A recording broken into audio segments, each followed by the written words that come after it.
Program, no? I'll see you later.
Marata ma e hoatani ko kore ke u whanga te ngahi talawhatapu koto pe o atu pe mihini ka lava mua e whainga maari e kuni ke ata ke whakahoko tuai ho mo polo kalama ko ia tala no ako mo politikare ai o ku o atu ma pe mihini pe me pe mo palofesa ino ke huakau o ku fia foke hoatani ke lava ke tau te whelo ngaki he tau polo kalama pe mo kataki pe o se atu pe tau polo kalama ke awa ki hataha pe e alawa o aunga ke tau polo kalama e whiawhini.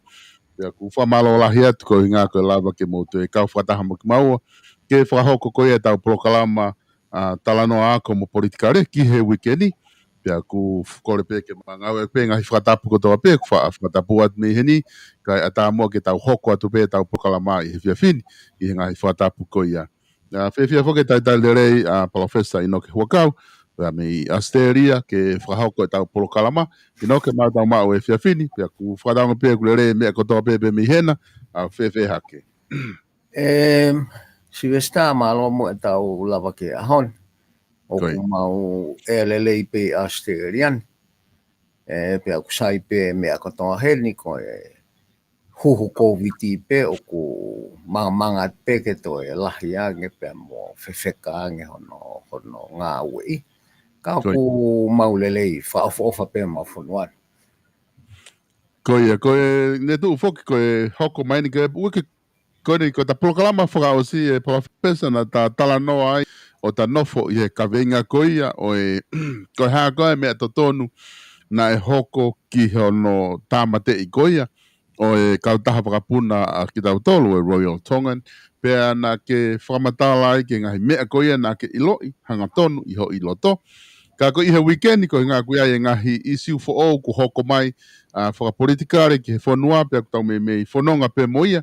Ku kore atu ke whai mua hata tala noa na e whahu foke tohi tangi ki whare area ko e ui ai tohi tangi ko ni ui ke pare mia ke whakawhis ko ngā ko e mamawha ia e na huanga fua tau e tau wholofola ko e mihene a fio pe ko konga ia e whakapa ki ai na e ui ke pare mia ke whakawhis pe kai pe a ui ke whai hawhiri fo o ko ngā ko o si tau wholofola ne a fio ko tai whiunga ai whare area.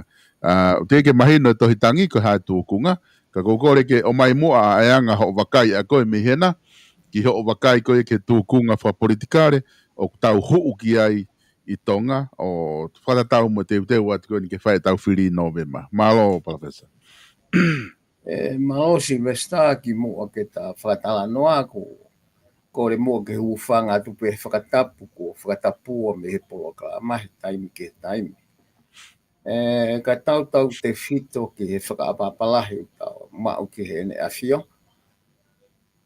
O kalave'i he po tala noa ai tō wholofola. Koi. Me ene awhio, pero pa te tau lawe ki ai, wha peke, ofa peke ngofua, te tau wala mua ki hono ngahi konga koe, te tau wala pā ki ai, ke whakamahino hawha inga mea Silvesta. Koi. O kulahi e a la ulea ki he tō wholofola koe ni, ka ku totonu ke tau sio le ki ai o ko ki i mao vai a motuani o ko ki kehe ia mahalo me he ahi mea koe ni o ko whela waki holo. Koi. Ahi whetu kuaki. Ka ko alu e ni ko koe tau te whoi palo parema si vestate o hanga dofa ari atu ke whakaukau ke kakai. Koi. Kau whanongo. Ko koe tau rea tonga o pehe koe rea he hake mo rea he hifo. Koi. Pea taimi lahi o na kehe kehe. Pea pehe rewa ai lea ai fo i kupu i rea tonga koe ni. Koe kehe o rea he hake. Pea kehe o rea he hifo. Hifo. Koi. Koe e taimia o koe hake o ke mau o ku whakakoloa ho o mo ui o hake ho o pehe o hake ho o mo ui ki o lungu. Koi. Koe haa whainga o hinga. Pea koe hifo, he taime ni ihi o tatala maari e ato ngahi monu ia na ke mau, pea ke hifo ko. Koi. Whakatonga ngai mau pe he e tau whatunga motua o tau tō. Koe onga foi mea kehe ia. Ko tala noa koe na ke whai he hake, o koe ko tala noa o ke whai he hifo. Koi. Pea koe mea ia ko ukokolahi o tau whanua. Ko kehe rea he hake, ho alu ko mau e ngahi monu ia, mo lakanga, mo hāfua. Pea ko taimi ko kuto ai mea ka ambia te koe. Ko kehe ho rea. Koi. Te uwhakatata aki pea ko foi mea koe. Ko rea he hake. Whai mo to o tui ia, mo no ngai mawhai me iai, ko ha mo hāfua. Koi. Ko taimi ni tau whanongo he rea he hifo.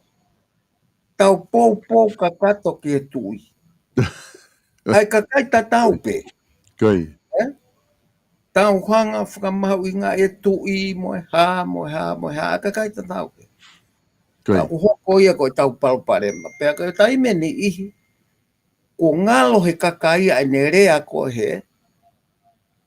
Ka nau nofu pena to he ne rea ko hifo.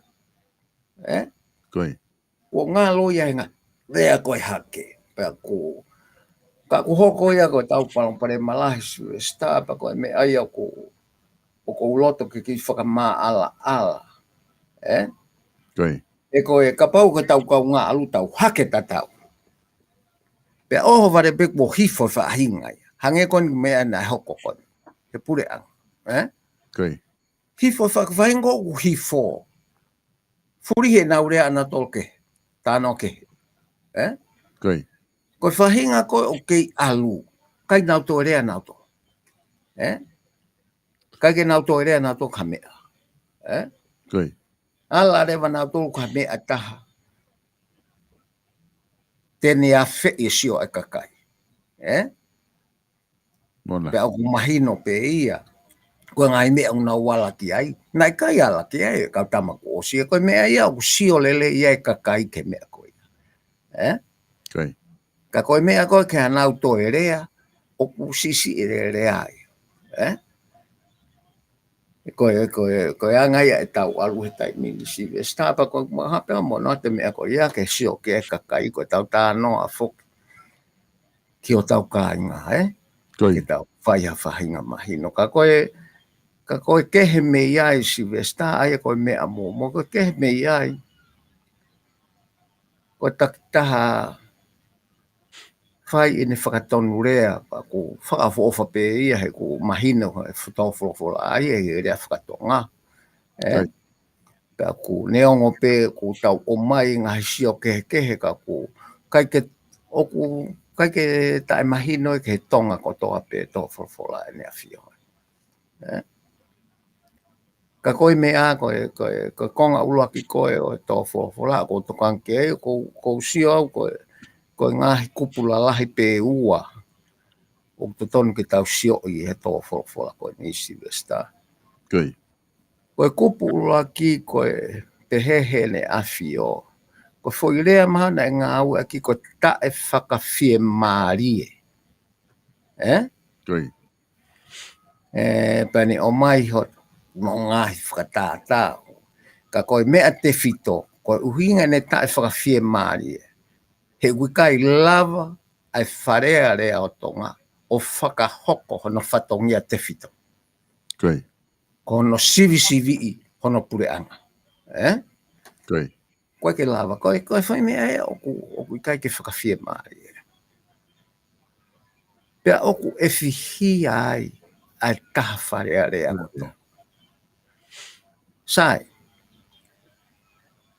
koe mea olua ki koe tau whekumi ki he te whito o I palo parema ko ia, pea koe hare wahano solova. Koi. Kai ke whai e fo I ngā ue ko ia. Te keke usio aku hā mai, a fo I ngā ue. Koe mea ni aku hoko. Koe tū hake pē a me mipa o whare tatau. E whare kou tau mai kou ta whakawhie māli. O tū huia ke tamataha. Koi. Koi. Pea o kuafe mama he tū huia o alu ke pare mia. Koi. O tū huia ki ai. O kui kai koe pare mia pe o kui whare area. Koi. Ko toko taha te ke tuhu ki ai koe sea o ka pau ke whe tuhu kataha. Koi. O hea kua whea honi mao tū ke pare mea ke tuku sea. Ene mea mai. Koi. He ko hono whare o kuta e whakawhie maari e Silvesta. Mola. Koe whakauhinga ai. Ka kui kai ke toi a ia ke tau whetuhu ake tau nofo e whare tatau. He kai ke toi whakapoto ke mou tuhu mou tolu ki a hai mo hai. Si o hifu ko whai whatongi a. Pe ku lava pe i kai. Koe mea ke tau taksio. Si o kau no pere, si o kau whafafonga kakai, si o tō takoto. Ka koe mawha tuki, koe whare area o kia hano sea. Pea kuia e tu uni lao ke ngā au hano sea. Pea ko ia une pure I whare area I he mea kotoa. Pea ka pau ko wholofola to e nafio, ta e whakawhie maari e. Koi. O ku ke he whorea ko ia me tae ao ngā. Koi. Okay. Ko tae whakawhie maari e he ku ia hono whatongia te whito. O koe. Koe whehui koe tau whai konga ulua ki pe o tō wholofola. Koe hae palo parema. O kune whakahoko tae whakawhie. Ai kai ke lava ha tau whatongia te whito. Ke tau sivi e ngā e pureanga. Pea e solova whewhe. Ko ku tariki ai e Silvestana ki atikona wa ke matangtonga. Koi. Ko e uhinga o koe ke lava ai o whai ho whatongia ke sivi e pureanga. He kuo ke whakakulupu I whare area. Koi. Kuke alua to whakakulupu I whare area. Mea koni ko ai pāti ko ape koea. Koi. Pea ka pau o te ke si o hataha whare area. Ki he mau koe ni. Tau toton ke mea ia ki tua. Koi. Totongi pe ia kai nofo tua whare. Tu wai pa whare area ia ke o te ata. He ko hono uhinga. Koe pāti ko e pureanga. Koe kulupu ko e pureanga. Ko nau tolu te nau tokolahi whare area. Koia? Koi. Koe foi mea pe ko ia. Ko tae aonga whare area ia. He wikai to lava he kulupia ko ia. O sio I tau atai ne ngā au e pureanga. Ka Pea ka si o te kulupi a koe, o koe ke nau mai na tō mawhai ko tokosi. Koe ku tala noa he mea he koe mea koe ni ko tō ke koe ni o taimi ni ihi uwha lava pe. Ka ku lava a kia kau tangata whaiwarea mo uhinga lelei i wharea rea. Ke nā huanga whakaloto i toko lahi ke tui mai kia. Ka lava whatonga. Ka kuea taha pe i wharea hala.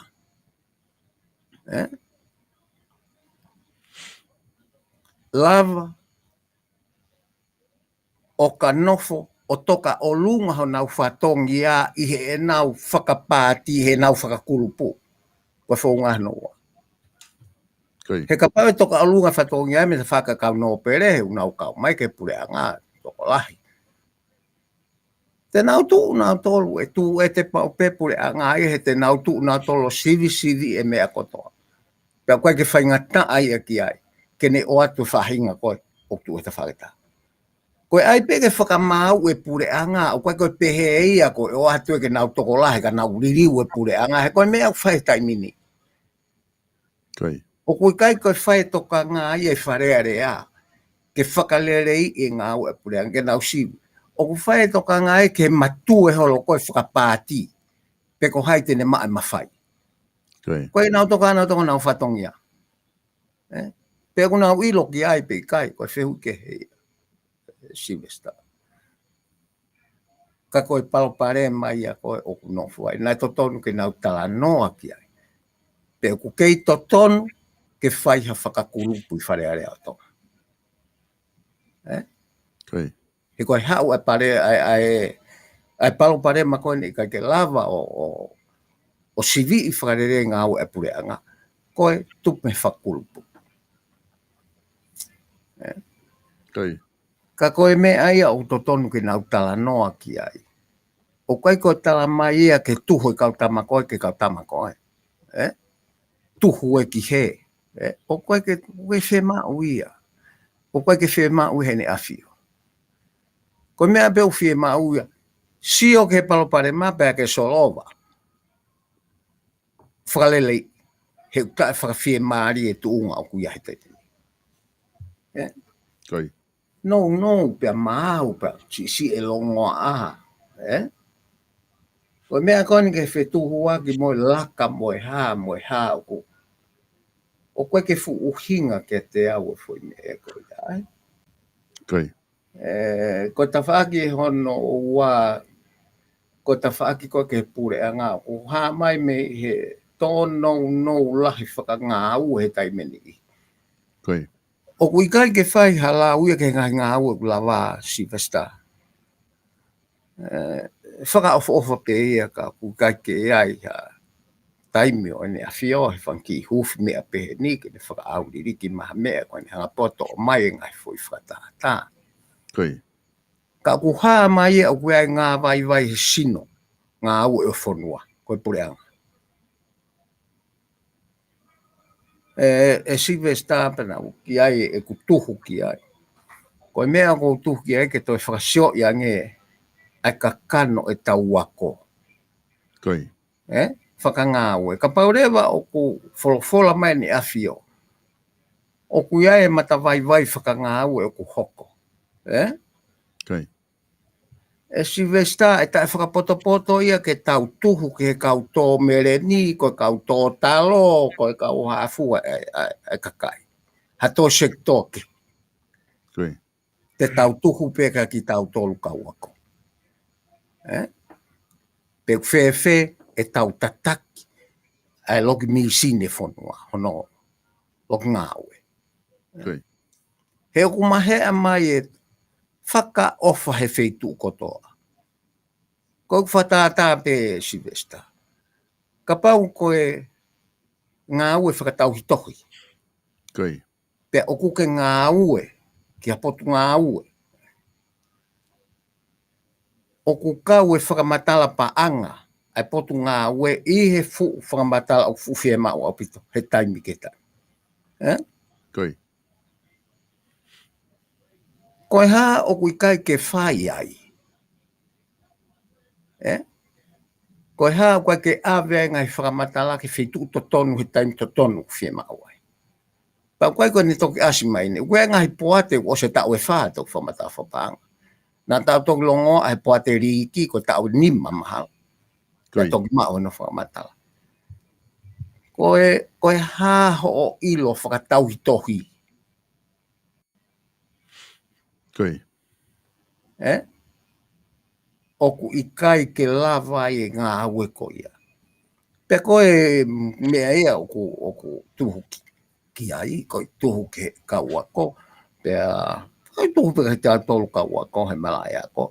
Pea moe kakano e ngā aue ko e moe tau kei, tau mau ki ha ngā aue.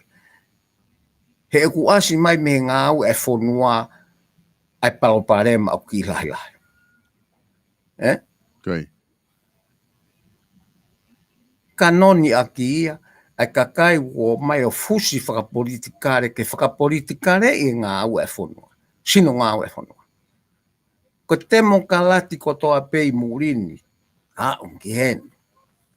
Ko mea mahu i ngā ia no whakahao i sino ngā au e whonua me i he politiki.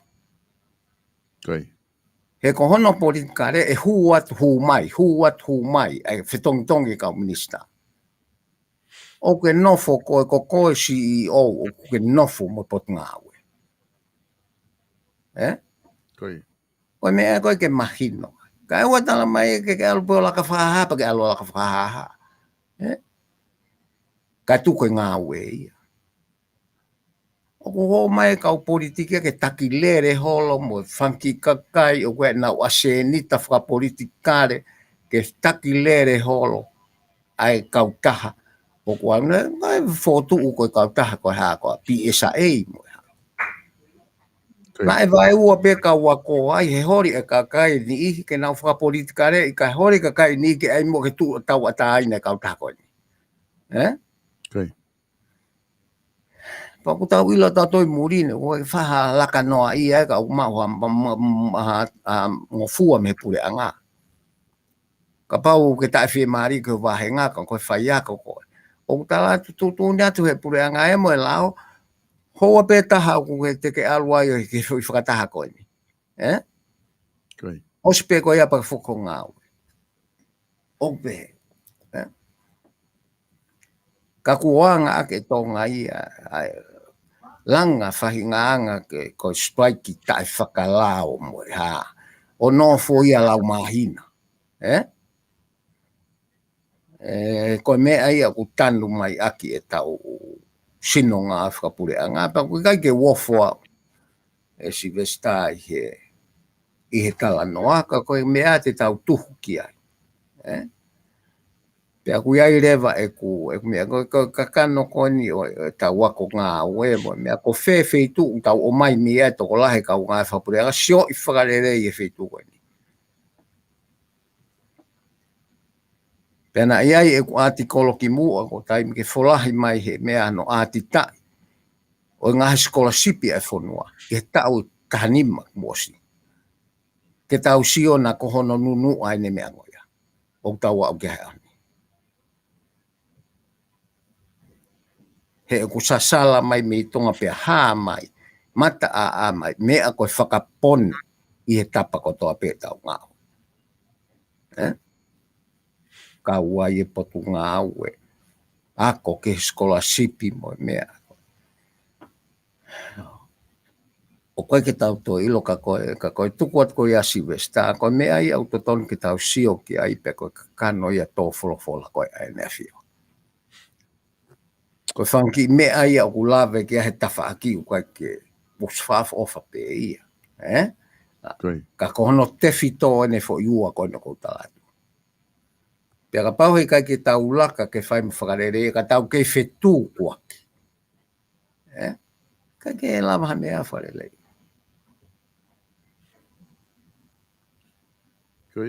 Professor Malo pito o ku mahin o pito ai whakatala noa ku ke whai. Atu pema ki whehu i koe ni ku o mai Elisa. Ki whehu i aku ne pehe pe oku whakatemo ka lati nai a hono whakarere ko ia o e pure angatonga i he ahoni pe ikai. Ilo i ka ia hapureanga o ku.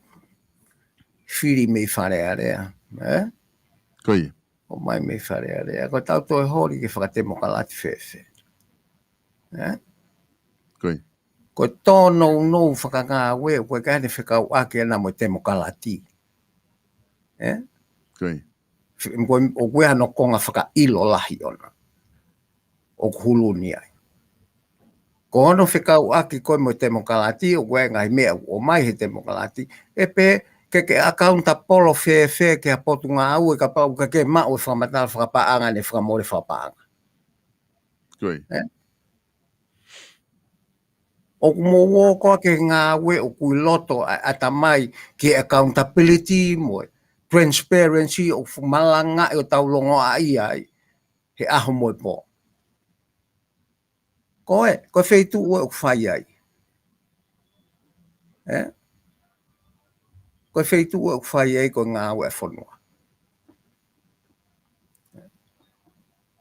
Pake tala mai rewa pe te whehu ia ai te mokalati, o whehu ia whaka te mokalati ia ai.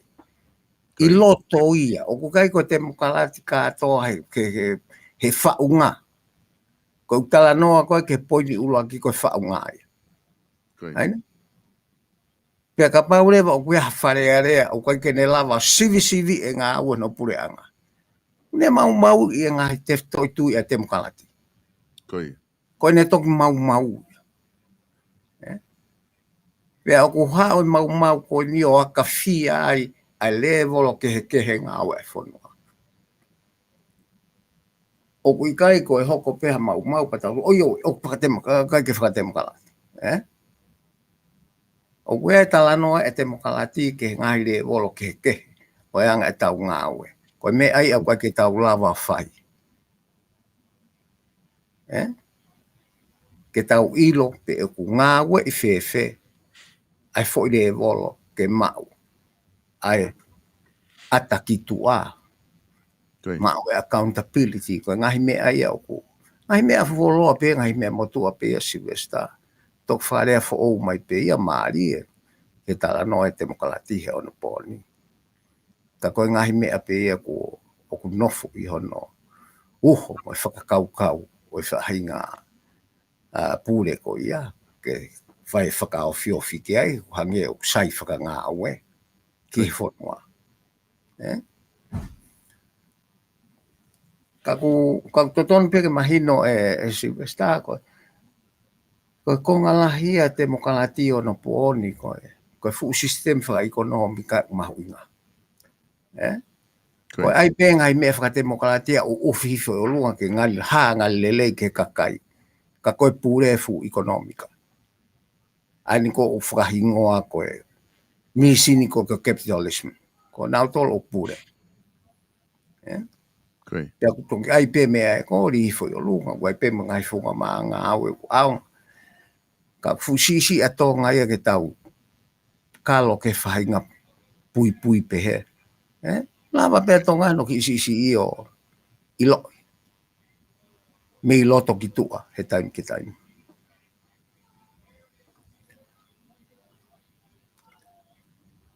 Kako ofa pe o ku tari a te whehu i Silvesta. Koia. Aia, e palapesa koe ne tuu koe ni e tau tuu ngā whakapolitikare. Whakahoa atu ki he teu koe ne whiri no ve ma. Koe konga whuki e tō wholofola ki kakai ke nau whiri whakapoto.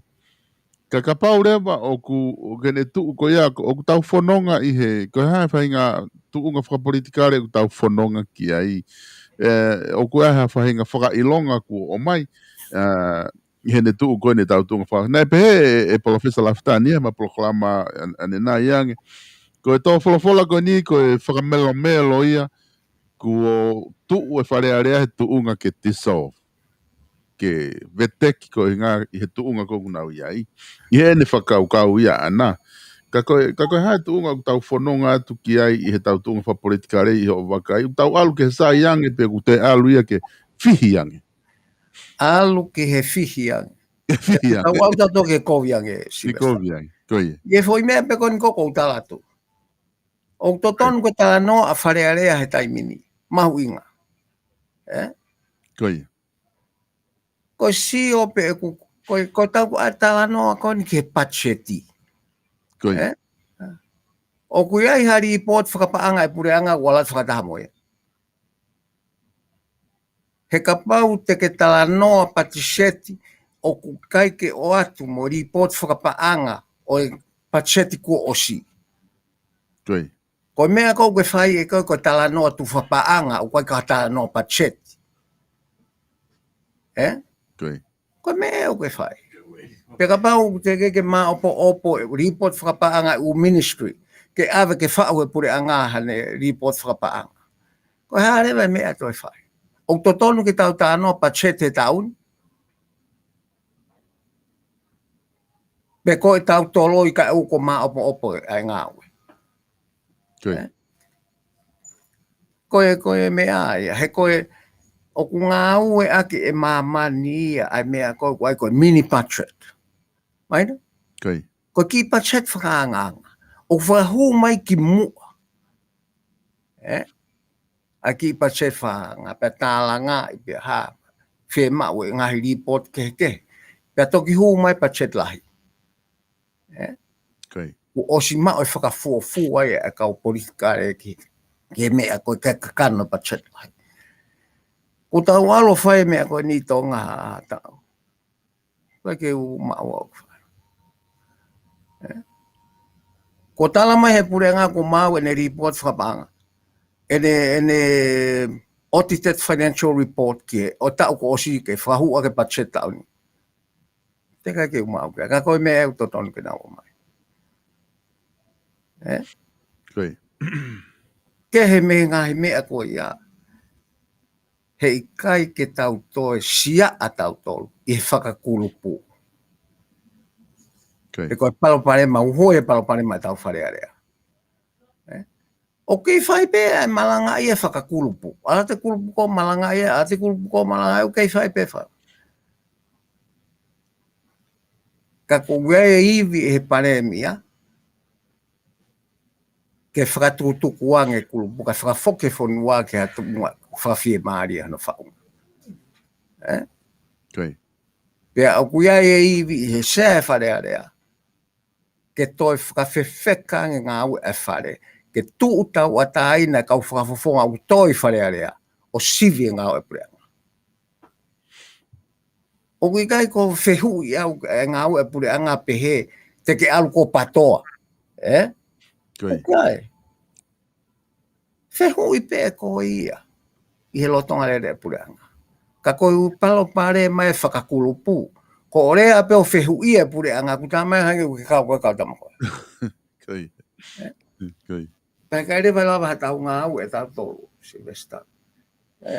Pe au kui kai ke utu ia o ka pati tau manatu ki he veteki ko e whare area. Ku osi me atu a sea ia whare area atu I wakanoa taimi ko ia. He kune osi I loi koe ntoe lava pure e whare area. Pe koe uhi ka totonu ia no veteke whare area. Ka pai ala te sea o ripoti koe ke toi lava pure e whare area. I he tūkunga a hoko ia ko me ena e hoko. Whai te iha pe whaha ia ta. I whare area. O kuki ke he tūkunga e koe ni. Pa koe ke tau ilo tau tōpu ko hae uhinga nau tai ilo ko nau whatonga ia. Ka hei kai ke nau lawa nau tolu kai oua ko nau mahino o ko nau tuu tau a tāina ke whakamau. Toki pāloti koe. Ia mea, ka koe ke lau ia ho whatongia koe tangata whare area ko tonga. Ai e koe mea te tau whakalawe at kai Silvesta. Pena tau malanga I lahi ai whakafoki ke pureanga whakawahe. E ku lahi ngai mea tai mine ku asi mai me komiti ke ngouwe, komiti ke whakalalaka ngouwe mo. Ka kohono whakotu koe palo pare ma. O totonu ke whakotu uia koe kupo fo isino. Mau, koe pureanga whakawahe. ke mau pia pure i he lao. O koe ki ngā alpo ko whahua ki konistu tone pa ke pehe o sai peho ngā ue au. I kai, e hao pure ngā whawahea mo ne lao mo tutu uni mo ne konistu tone ke ono pure i o vahe. Pe e ala tu lewa whainga komiti koe ni, whakalalaka ki a whainga mea peho vahe ngā o whakamalu malu ai. Pe te mō lava rewa o ngā ue iha whahinga whaunga o kupuke e he lao. Koe mea e koe ni taktaha ai ne ki i mea, e kai ke tau māu ai tau tō. Koe tāna pēku si vestai ku sio hao ni. Koe ngā ue koe ke tau mau hale lei hono export e tau hono huki tua e tau ngoue. Te ke mavivi e tau ngā tō kia.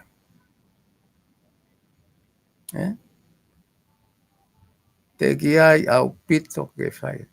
Mau ha tau ngā wata tō kia. Koe mea re vai hoko, koe ngoue huki tua e whai pehe ngai kautaha.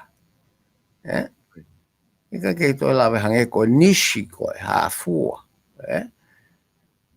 Nau whanau ngau koe e whare koe tokoni a whe te langa packing, ke whaka puha koe fu mea tau kolo export.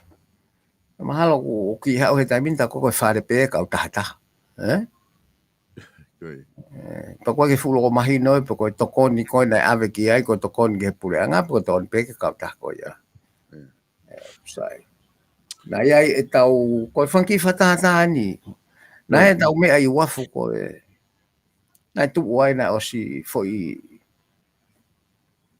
whaunga ngā ue ki hono, fufulu e tau mea kai fohi mo mea te teu ke ave ki muri. Maa,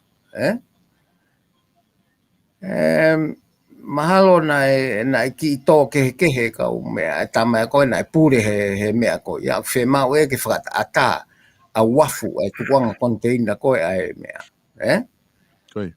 Ke whakata ki he ngō ue mo mea, nau ki tō kehe nau tō. Pe ave tamai au ave ki whaama kai mo vete mea ngā ue.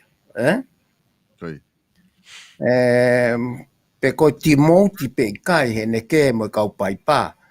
E he mea koe ni, koe ke umau ke kana osta mai he tō tahana e alo. O kore ke tamake hau ke toi whotutu fo o wange mea he koe ni container manioke na ai ke o mai. Tamai a si, whakalata moa. Whana i pe fo i manioke ia o se kere kereu. Te ala no ia pe kau fohi ia fohi uka ki toi uri ha mea ia. Osi ko ia pe o mai o heke mai alu ke plus freezer mo mea ko ia. Ka koe mea pango ia, ka koe tuunga ia e tau ngā ue o ku whai ai ho haa ki ai. I he mea ko ia. Ka koe ngahi mea ia o ku whakahoko makante au e he kakai mea steriani na o whenga i tonga. Ke hu mea kai mo mea au ki whakaloloma. He koe ai koe ke fohi e mea fufulu ke maa mo mea pe koe ngā ue lahi. Kana e osi ai system ina whakotutu ki ai. E fo i mea ngā ue pe koe toko nia ai pure anga whe. Ka ko kaki utu iau ko ofa pe ke i tu. Kana e whakahama ka te au koe. Koe ne alu ana sio he mea ne tae mau pe eke tama koe na e pure ai na ne hanga ko pure koe fo i whakotutu ko ia. O fo i project ko ia. O tala mai ako o si whakahike tamai ki whama. Te alua kore mai o haa tamato fo tutu fo oue ai fo i whaunga koe ki he fufulu mea kai moana fohi mo mea.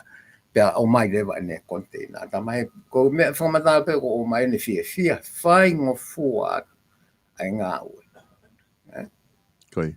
Aku kei lahi au pito ai ngā ue ia patau toki inu hano lelei he pure a ngā mea koe ni. Tau ngā ue ki tua. Koe, Professor koe, na e ai whoki e konga i he tō wholofola, ne whia na ne hanga ai o mensi ne temokalati. Ngai whanua temokalati, ne taimina ni tala noa ai ki he whalere koe o business i private sector. Ka ku ai fehu I heni o ku mahe taha ku ne pehe. O ku lahi ai tainimi ia ai kakaia o ku nauhanga e nau toluia o whakaangai ai pure whakatemokalati hono omiko he taimu tau tala noa I ki tonga. Ka koe ne whehu ia ana ia, koe hanai hangahi mea lalahi o ku tau pehe o kai ke o ku kovi, e kovi ai temokalati ia ke tau whakalere pure anga I tonga. Ko haa whainga uesia whai he temokalati ki he tau whakalere pure anga ko I tonga. Ko uesia ulua ki pe e Silvesta, Koi. O ku kehe hono tala noa I me hono whakahoko. Koi. O mea ko tau whai ta tolo I tau whango fulu ko niko tala noa te mokalati pe. Koi. Ko au mai koe ke tau wala koe o whakahoko u ngahi te I tui whaka ngā aue ko ia. Ke ngā aue I koe te mokalati. O toki I loe ta koe mena tau whai ta tolo tā noa no ia pe. Koi. Koe uloki palopale mai. Koe palopale mahono ua. Kai ke mahino ke tau sino I ngā aue whapure anga tau tolu. Ai te fito I tui ai te mokalati o totonu ke ngā aue I. Ai tari iui. O koe ke uhinga tari iui a ke toki hao po kaila ke kakai koa wen. O ku uhinga tari iui a ke whakahoko whatongia I he ngā aue ku kei ai. A ke te fito I whakakau koe tari iui. Ke tari iui ke o pure, tari iui ke pure anga, tari iui ke takotoa au ke tari iui ke whanua. Ho whai whatongia. Koi. Ko foi mea ue ke mahino e tai milahi ke kau ngā ue. Te pena toko ni ki tari iui po ngata pene pure pe osia. Te ngata. Koi. Ko taimi ko koe whakapune ia whakapone ia e ngā ue. O ke mau e koe ai la o te fito e te mokalati koe mea koe atakitua. Tari iui o koe ke toe hano kupu ho mau. Koi. Ta ke toki hao laka whahaha loto ke te mokalati mo hao. O koe ke hano ao ngā ona whakapea koe ia. Koe mea ke mahino ke kakai ko tau whanua. Koe hape ngā ue o ke alaki ai. Si o ke ngai kup te fito fia mau. Ke hanga ngā ue aki. Ta ki mata ngō fua rewa e tau alu ke te mokalati tau tala noa ki a. Koi. He ko tai mine ko tala noa lahi e te mokalati ko pe ke whetongi a ke tau pure te mokalati ka kato pure anga whakatui. O kuhinga ke hea o tala noa. Koi. O kui kai ke ai hau ia e te mokalati whai ngā ui pehe. O kui ai ngahi te fto I ngā mea ngā ue e te mokalati ku pau ke whai o ta tau ai pepe ku pure anga whakatui. Ka ke ngā ue aki whakafof. Pure anga whakapere papirika pa ke ngā ue aki whakafof. Pure anga whakalotu pa ke ngā ue aki whakafof. Koe uhinga ia mea ko tau tala noa I ke ngai kupu I mea e te mokalati. Ka koe tau palapale maa tau tolu Silvesta. Koi. Fulahe tala noa. Koe tala noa te mokalati pe. Ka koe ke tau ilo tau tolu pe whakahoko whewhe.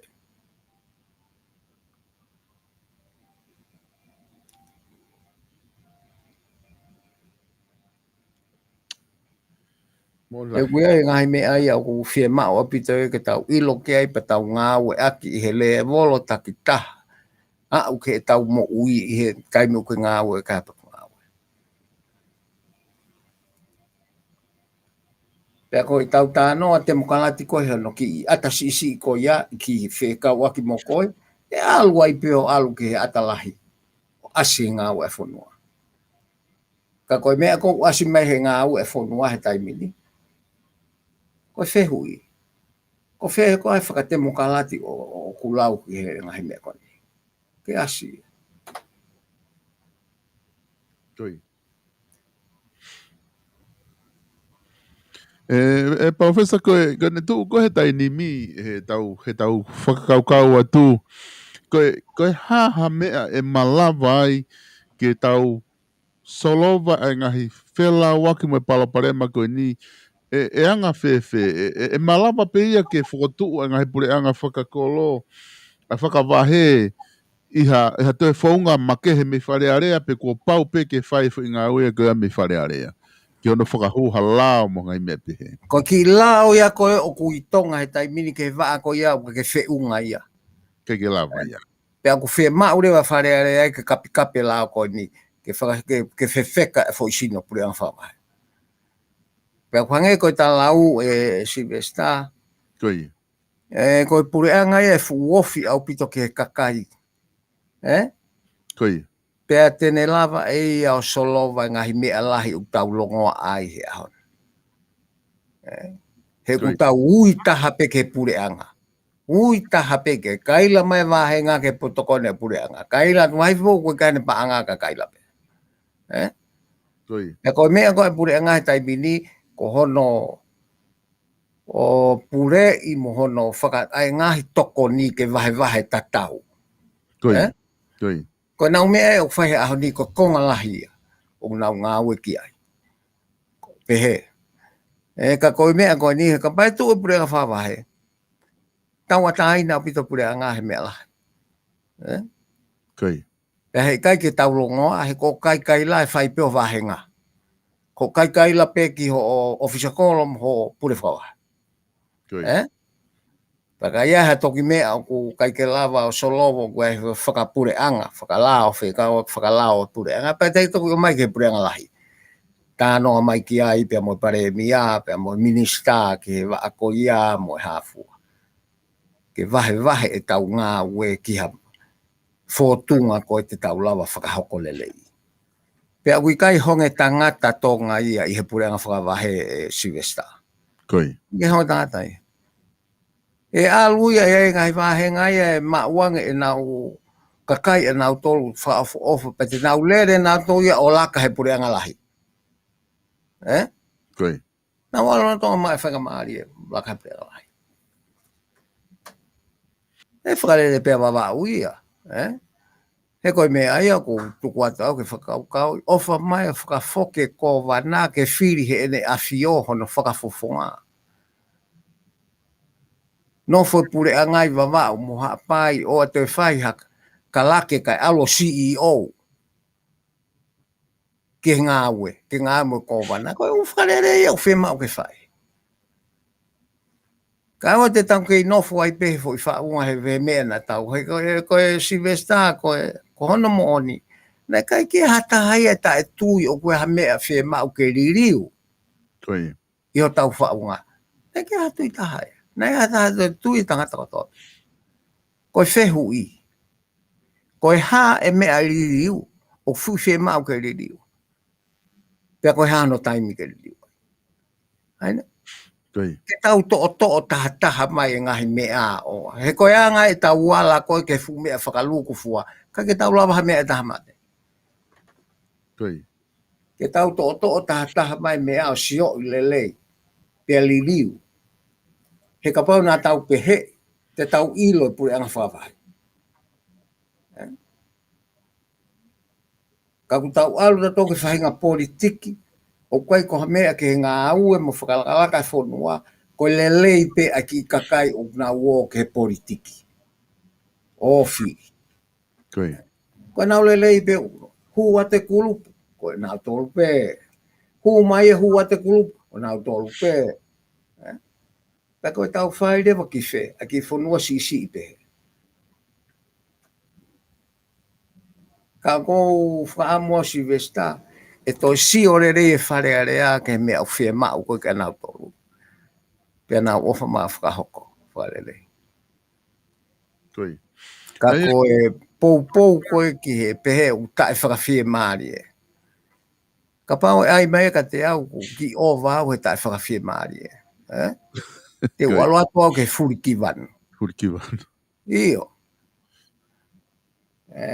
Ka uri mai pehe ne a whio tae whakawhia maari e. He koe ke ne whakata au ngā i ngā aue ko lawa. Ka koe ngā aue koe ke tohe laine. Ku ke lere ko he auti. Koi. Koe whamau enu hao tā, koe ke tari ho tata o ahu ku ke nā ke lere he au. Au. Ka au ku whakao ri peho ku, ka au ku ngā vai ai mea koto wha mai matau whonua Silvester. Koi. Ka koe anga pua i tau whakatala noa, o tau tā noa, bebe whanoko mahataki ai. Tau kakai, ko e peke tau tā noa ke tau mau ha mahino. Ke ngai mea koe ni ka o te tau tala noa aki pe ai loto o ku osi vai tu ua pe ia me kamata. Koi. Koe whakau ene ua ku o mai he takau whanongo. Koe uruaki o ku whotu mai he toko taha. Mahana koe solo anga e palaparema koe ni ke tau whoki peki he whiri mai pehe kakai ia kau whonga wharearea ki wharearea. Pea o anga rewa ke tu i ke nehanga o whiri i mai ha taha ke pare mia. Peta ka orewa pare mia koa whiri ene kapineti. Koe me aia nau pōpō e au he koe palaparema te whito koe o e taha o wharearea he taipini. Koe. Ke hapare mia tau atai. Koe. Alo te pare mia wano mo ua ona ke toko whiha. Nai whiri ai, nai pōpō ki ai. Pea ko hono solo wa pe palaparema ko ia, koe whiri mai he tu e pare mia. Toki mea mai rewa pare mia o whiri ne kau minista. Nau whanongo au na ave mau toi tangi ko toi ririu mai ia pe he ke whiri he tu i e kau minista. Ku osi whakalaka e tu ia me fo i mea ko ia. Tau ua ki wheinga he pare mia na ki tōrere ia ki anga ene whakakau, ki ene awhio. Tukuange pare mia ea ke hao, he koe ke tau honge tangata tau tonu. Ko mea ku tau palaparema tau tolu ai, ko no whiri e tangata ku re kōti kovi ki a ngāue. Koe tau mea ai, o ku tau palaparema ai. Pa koe mea e ko ku whakarea mai ai e kakai loea me i tua pureanga ke ofa mai. To'o atu e kakai ko o ku osi whai hia mo ua whakamau anga to'o atu ki tua me i wharearea. Koe whai whakamaa whai ngofu ai. O ua nā toi tari wharearea hataha na e mo ua whakamau anga. He koe mea ku whalalahi taimini i Silvester, koe ne teu pe whiri, ko tau wheturi ke totonga tau mo ua ka tau whiri wharearea. O kui kai ke lau e mea pehe ia te mokalati maamani. Koe ne ila pehore e kōti au whaingata au pito ke hau koe. Ko tonga pe ulawai. Kau tau whaamonga mai pe e whakalelei e waweta ha. Ka ku takia e tau mea koe harewa mea e tau crown law mo attention i are mo mea ku tari ke rea mai. I ngai mea koe ni. Tēnā u whare e pure anga, totonu ki whakamalolo ia mea. Koe ka mea whainga fua, whainga tai. Koe, professor, koe, mahala koe ki foi whehu i pēna whakaosi o atu he toenga koe ne tataimi ke wakai mai ki ai. Koe mai he toko taha koe ni, ka paurewa o ku pehe, tai whakawhia maari e tuunga kua e pureanga koe ni, pia mga he pureanga ki mua. Ko wherewa pureanga o ku ke whiri ai koe i ho anga ho wakai, ke tau hoko atu aki i he hoko atu koe ni nowe maa alu ai. I he anga whaunga koko whakatoka. Oko i kai ke usi au ke palopare mai pureanga whakatu i Koe. O kai ke usi au ki ai. Ke palopare mai ta lava ke tau hanga whakalelei i a whahinga tapape, koe whe vahe ake ngahi mawhai o ku whakaofa au pito pe ia. Koe alu koe ke whakale papirika. Ke tau alu koe ke paresteni. Koe. Koe foi ahi fo o uia te tau alu ki ai e Silvester pe hange koe kutui. O koe tuunga mamani aho ni koe ka taimi e nia ke tau o ahi. kia whahinga mea. Koi. O taimi e nea ke tau whakamau i fo mea ko tau ilo pau. Pe tau whalerei i pe tau ngāo, pe tau nofo. O sio. Ko ai koe ke tau oko to tesi holo. Oku kei palpare me pe hamo, au kei palpare me pe fisi e nau tesi. Ko tau ene fiha. Koi. Ka ko e mea o whanua ko iana, kai ke nau mau e nā tolu ha whaunga pau o hange ko pure ang whatu e toa. Ka tau ngā ue au ngā ake fo i mau ko ia, ka tau hanga kapi whakalelei. He ko umea koe ni tau tala noa tu ki ai, he pure anga whakavahe mo, pure anga, o si loto ia he whaunga koe ni. Pe au ku ngā ue lelei e mea he ku ngalo i nu usila ko astereria koe pure anga whakatu i nā ua. Koi. Koi. Koe ave koe tau ataina ke nau whakalere a pure anga mo, mea au koe uhinga ia koe repapirika. Koi. O ku nau kei nofo he malu e pure anga whakatu.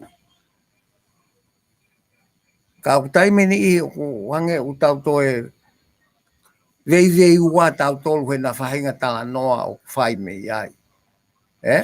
Ke alu o pure kahiri ko ia koe o pure anga whakatu. Lou. Koi. No sila mo Australia. Na o si tesi heni Australia ni. A whainga pare mia e whonua ke halakaka i e ko wana seniare. Koi. Koe hae mena e hoko. Tu wange pare mia he mawhaila hean ko wana seniare. Koi. Wana o si tesi nao. Tō koe mau ha ko referendum ene fiha. Koi. Ua mahal. Pete mau alo Republika, pete mau pureanga whakatu. Koe ke ofi Republika ia. Ke kakai o tui ke nofo a Asteriani i he malu e pureanga whakatu. Mani. O si atpaku o si mahalo hata o nima pato e whai ha referendum. Ka oku koe referendum ko toa pe. Koe ke mama o ia. Koi. Ka te tau sio pe ki ai ka pau o pe mai ko uhinga whehu i pe te upopou ki whe. O ko upopou pe au ke te mokalati. Hono ngahi te fto i mo oni. Koi. Ka auku o mai o whakahu ke pure anga whakatui. Ke tau ngā ue aki. O mai o whakahu ke pure whakapirika ke tau ngā ue aki. Koi. He ku tandala no mo pe ko te mokalati u koe ko hapure ia. Ua ke hapure ia koe pure whakate mokalati. Koi. Ko hapure anga. Koe ko whaunga pure anga ia whakate mokalati. Koi. Koe u whakakau. Ki hono pure iha society o kune o mai. Pea ku ata ko toa peke ala ke u whakakau ko ia o ngā ue aki.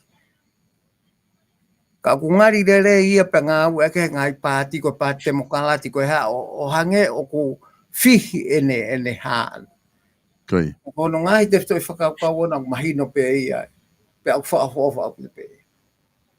Ka te tau whakahu i mea koe ke loki mi sini o i whaunga o ku whewheka au pito. Koi.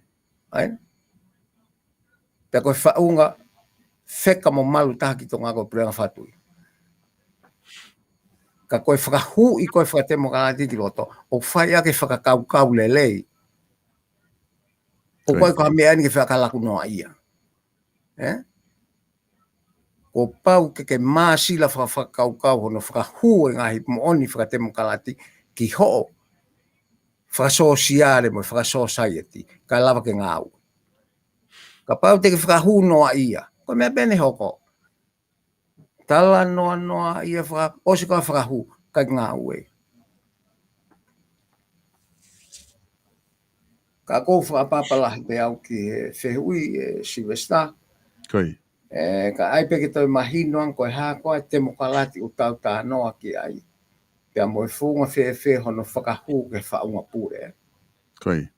Pea koe konga lahi o ngā aue ko iana whakahu e tupo uluaki. Mā sila au pito hono whakaukau hono whakahu. Pea ko haa weni ko tau kuongan, ke tau toi whakarerei, Weha tau ngā ue mavivi ke hano whale rei, hala ata. Koi. Ko whehui. Ko wherewa e tau wako mo tau poto. O kwa ke tau la vai o whai ngā ue ko whakatoka mai. O mai. Whai ko fua no ngā ue. Ka koe mea bea ku tāre atu ke whehui si vesta ai uhinga. O ko pou ai ke whakahu whakarere e temo ai ngahi te whito i tui whakatemo kalati. Kihe whaunga o pureanga whakatui. Pea te tau ki tu o mālohi ke kahau. Koi. O kai ke whi mau ke tau. Mona. Alo ahi ha mea fo o he taimine. Profesa koe konga mahu inga ni ko tui o whaka osia ke ta polokalama. O toko lahi pe foki ai kakaia. O kunau tui pe nau toria, o kunau whakaukau pe nau toria.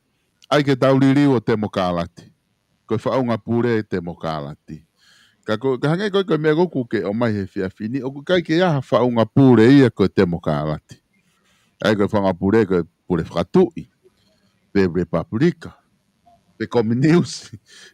Ka kouku ngā ke hanga o mai ai whakaukau koe ia. Ke whakamahino. Koe whainga te whito i tui pe ia. E o mai o ave ke whaunga pure kou taunga oe aki. Ke whakarere aki, ke kapikapi aki, ke whakatemo kālati. Ono tala noa i toto nuia si vesta. Koi.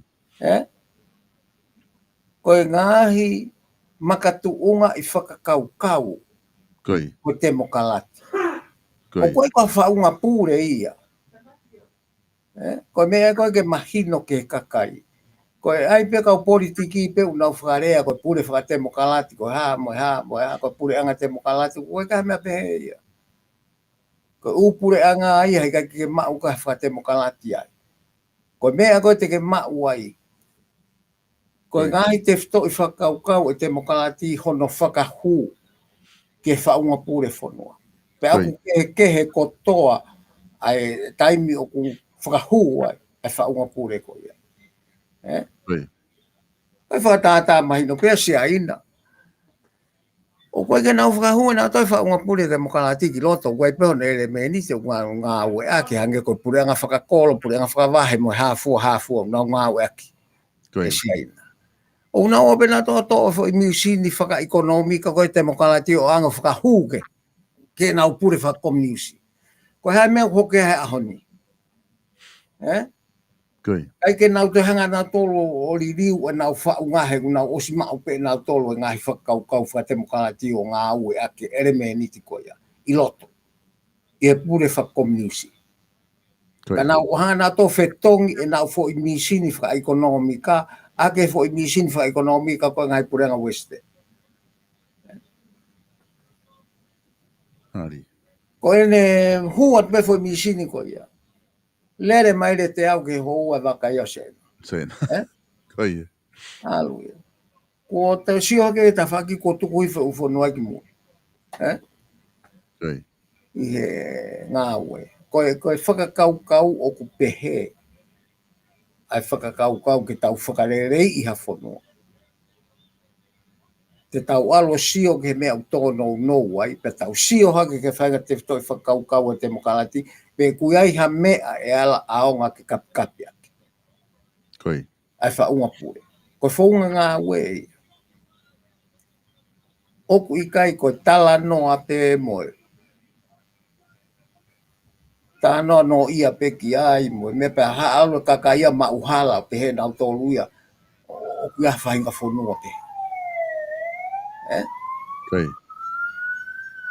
Koe wheitu koe iriwhia lahi koe hono ulang tala noa e te mokalati. I karisi e Silvesta. Koi. He kusio ka wako ia. E tukuange ai me ake re o tokolahi. Pa koe tokolahi ia o koe ke nau wako nau tolu. O koe ke nau loko ilo nau tolu ke mea koe ne e whanua. Paka oange to ke nau pure. Koe mea ena nau iriwhia ai ki ai. Koi. Pena hanga whaka o mai o ririu he whotunga o whakakaukau ko ia o ngā au e pēa karise a ko ia. Pe whiri whewhe i maha no se natu mo e ha mo e ha. O nau whakalasi pena tolo o nau ai whotunga e ngā au e karise a ko ia.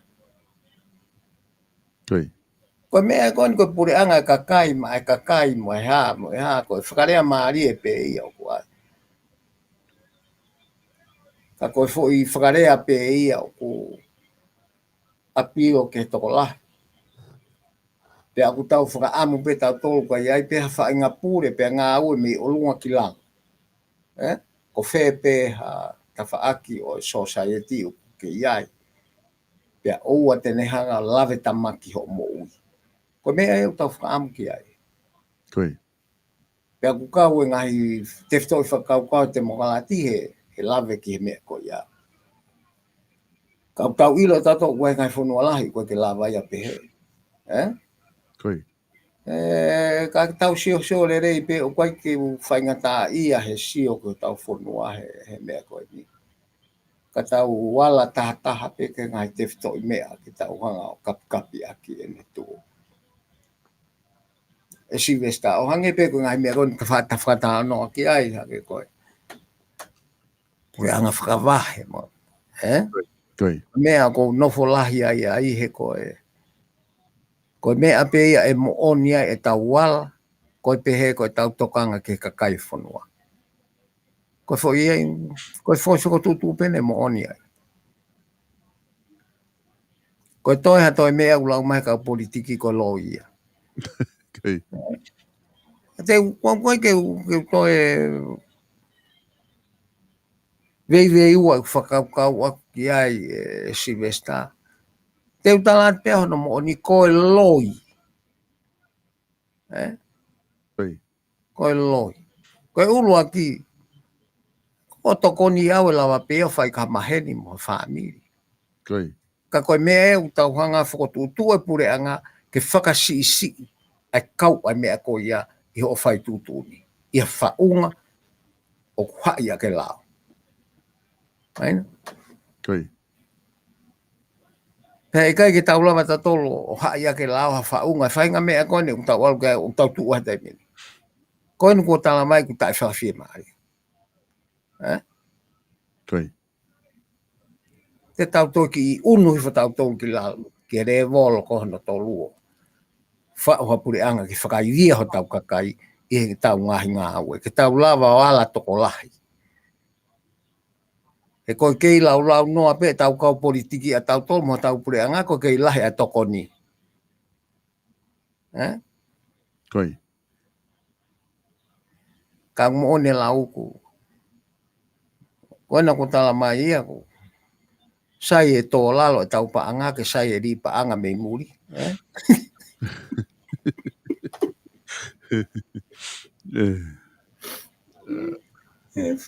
Foi matala mari e ia. Whaton huia e tō la lo ke sai laku paanga ki tonga. Io, mea beu ne mea one e la utoton ke lava ki ai koe. Whewhere wa si kau whakatau i tonga. Koi. Ari unga ua koe ne totonga koloa ka pau e tō lalo pe tau si di. E whewhere wa e mea koe ia. E kau whakatau. Ue ke o mai ke ki palanisi mai whakamatau. E mon lahi, Koe maari a pito tau wakai ki he tunga ko ia. Professor, ka koe unga koe ose ta taimi. Ia ta toki hoko atu mua i he hiri ha wike miheni. Ka ku wate whainga maari ko niki ki whama opo mai na kua ha mea i kai ki manatui. Ke whakaose a ke ta polo kalamahe ahoni ki mo ke ta mawai. Si vesta koe mea pere whama opo atu. Ka pau o ku tau loto ke solova e tau palapare ma wharearea. Koi. E to o whakapāti mi ai. Kona solova pei. To o whakapāti. Koi. Pea ka pau rewa o ku tau loto ke solova e tau palapare ma whaka ngā ue i he loto. Sino ngā ue whonua koe pure anga. He kai ki tau tuhu ma upe tau tau ke pare mi a. Koi. Nai kai ke a ko i koi hai pare mia. Koi. Te tau tuhu tau tau ke sino ako, ke ako e whonua. Whakakatoa. He ku tau kalanga ake whonua poto. Koi. Ka ku kehe fo i mea ea ko ia mo i tau ngā ue. O ku tuu atu e poto ia ta whakataha, ai ilo he ta whakataha, ai whonu toke tā mo e ha. Pea kehe rewa ai ta whakangā ue. Koi. Tau sio ta tau wai ngai palaku wai o koe ke totonu ke asi me o tau whonua he ahon. Te tau sio rewa ki ai o sio whakalere ia. E kono tolu pe ko e tau whakalere e tau sio ke te mokalati ke tonu e. Koi.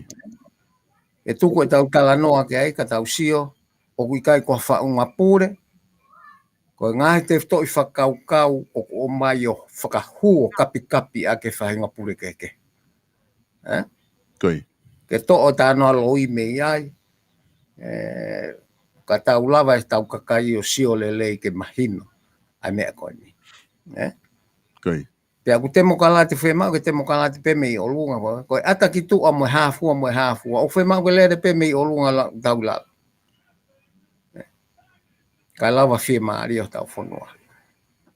Ka koe mea koe ki he tuu whakanga au e whonua ke langa hono iwha ekonomika. Koe pureanga whakawahepe ten solo vai mea koe. Maari. E kai ngahi te wto i mea koe ia ke tau wala kia he taimini.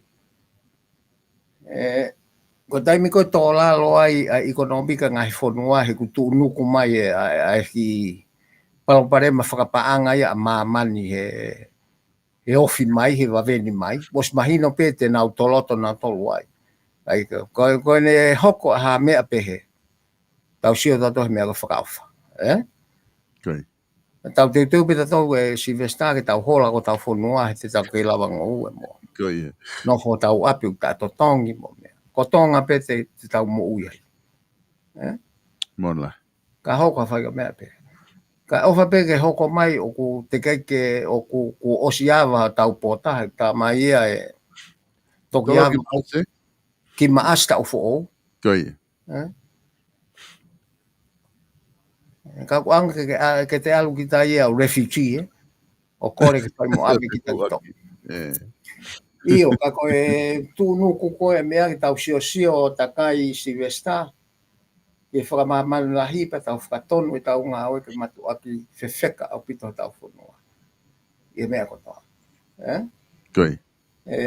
Ko tau mātau ka pau whotua tau tau tai o ta totonge tau i kāpera te tau lapa pe tau tolu mo u. Koi. Ko tau ngō ue whaka kape koe pengai mea kai te tau lava o ala ki ai.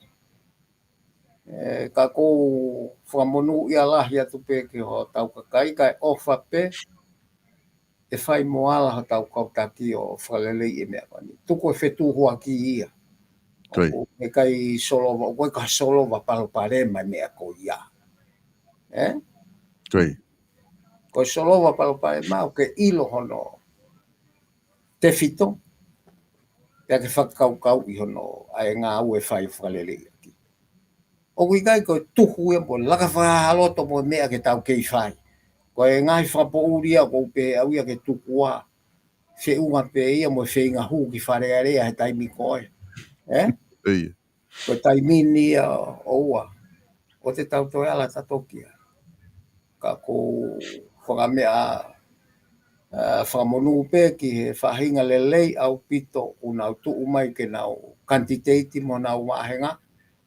O ku kamata peke asimai ulahi pe koe tau whakaamu pe ia ke kaha u Silvestar.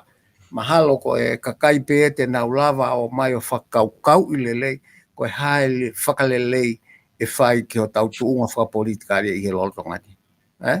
Koi. Koe ko wharearea i hae honi kai toe, kai ke utoi amanaki au e toi lava hata. He koe fo i mo veu koe me tae mau e ahoni, o una uinu me ria kātoa mea. Koi. Pea ko hai ia e Lotonga ene tiri he mea pe tau talatu ke te whalele ia mea. Koi. Ke alu kona wapio whane ngā ue ko au ngā. Ka tukuange mai whanua. Kai ke lava i.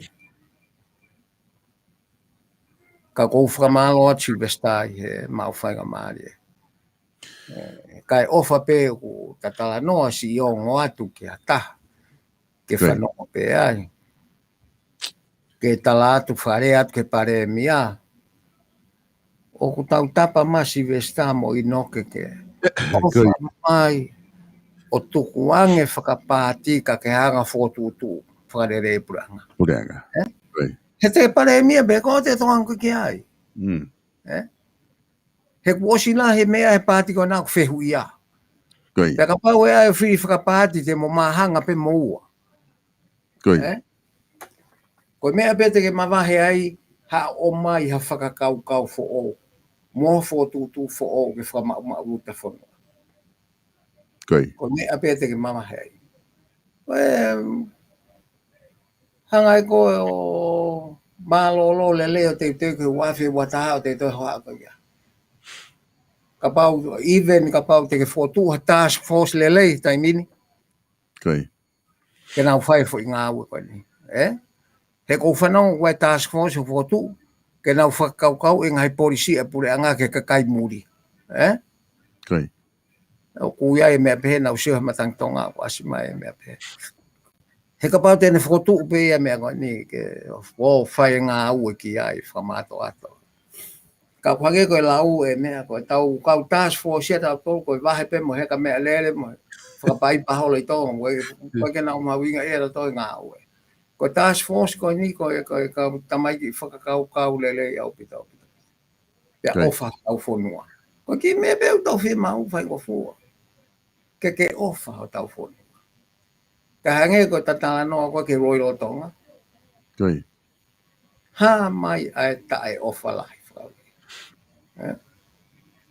Ka ko tatau tapa pesi vista ko ita me te lava ko ta korea peke tau kau ngā ue mo. Ka kai ku taki holo he pure anga. Ke nau ilo whanki kakai o ku hu holo he pure anga ke he pure anga ko nau mea tatau pu whai. Ko nau patau pe unau to whanki ai. Taka pā ke whamana whaha ke whanki kakai ko ni ke nau mama o whaha nau ngā ua wanga. Ka tuku e nau whaka uri holo he mea ko kere i vai. Ka tau tok kere i pe tau toi mu vai. Malo pito professor. Malo pito Silvesta. Koi. Malo pito ku lava eta polo kalama he ahoni. Ka ta toki filongo aki he hiri hawi ke miheni. Ke hoka te talanoa ki he mahu inga e ako. O whawhia anaki pia mo e politikare ko ia tonga. O whātika di koe, pia whamonu ia te toenga ngā ue wike. Whamonu ia tu Silvesta ke kakai unau ke sponsor e tau polo kalama. Toko ni mai ke tau lava o talanoa he ka tau longo atpe he ngalu ea ko toko ni kakai koe ni. Tau kumpe ke tau kakai mo tau ko whanongo ke pau ke tu ke tongo ni. Ki nau tolu ia whainga tapa. Ke ala toko ni he koe ngahi kau tahatonga pe. Pe aku tau whamonu ia pe ke kahau Silvesta. Ka tau tui pe ke otua motong kong tofia na hau iwi me iai ke tau ngā ue aki he tau sio ka tau whanua. Malo opito. Iyo, malo opito. Pe hange koi aku talanoa kia e palofesa. Ke ngahi kautaha ena ku nau tokoni ki he whapaanga koi e tau ngā ue. E tau ngahi polo kalama ko e South Pacific Loans. Stalek tupo noa valungeau. Valu, hiva valu. Fia mau no i Nusilani. E lava tokoni e te kautaha koni ki te koe.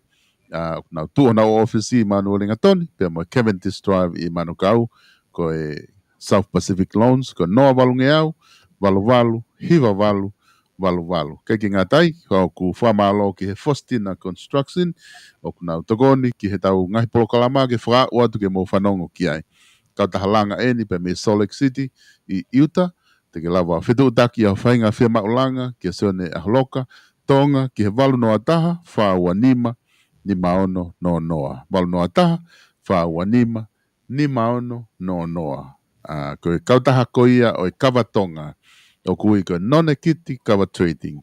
Ko folo atau, e nau whakamaketi ai kawa koe ni, ki ngahi whanua kotoa pe i Morini, te ke lawa whakatau atuia pe me Nusilani, i whika noa uataha, noa ua whaafaa, hiva taha o no walu. Noa uataha, noa ua whaafaa, hiva taha o no walu, pia koe whaosi, ko no whamanatu atu pe ki whanongonongo koe ni e kainga, koe whanongonongo concept lahi. Ai kainga koe vai ko puna i Aotearoa. O ku whaawhi loto maa whana atu ke mau tolu, ke mau lava mai, ke tau konseti ai e whakahoko he whawhalai te, hono wawalu o me ke Apsias Katolika koe i Onehanga.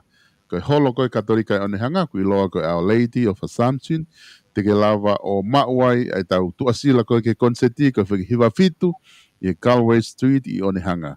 Taimi ono ki he tahataha pouri.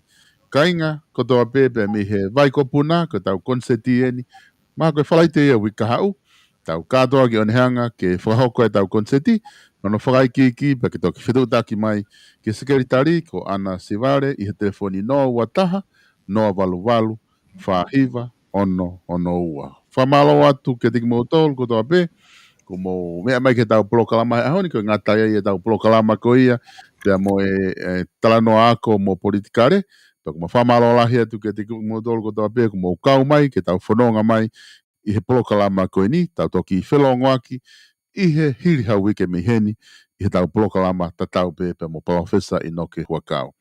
Koe polokalama hoko miheni, koe langa whanua ia arei mātua, aia e whakahoko atu ia i he hoko ai ono. Toi beha miniti e uanoa pe miheni, pe e whakahoko atu rewa mo polokalama koe ia langa whanua, arei mātua e muri. Kakapau na kaike ke mamata, i he mari lahi koe na whakahoko i wawau lahi,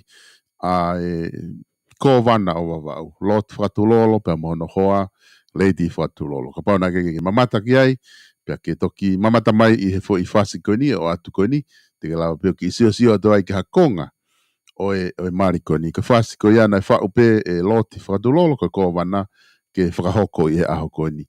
O ku whakahoko ai mari, pia ko Lady whakatulolo pena, o ku ne whakahoko e taulunga koe ia. Mo mea tau toki whelongo aki i he polokalama hoko.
Hola,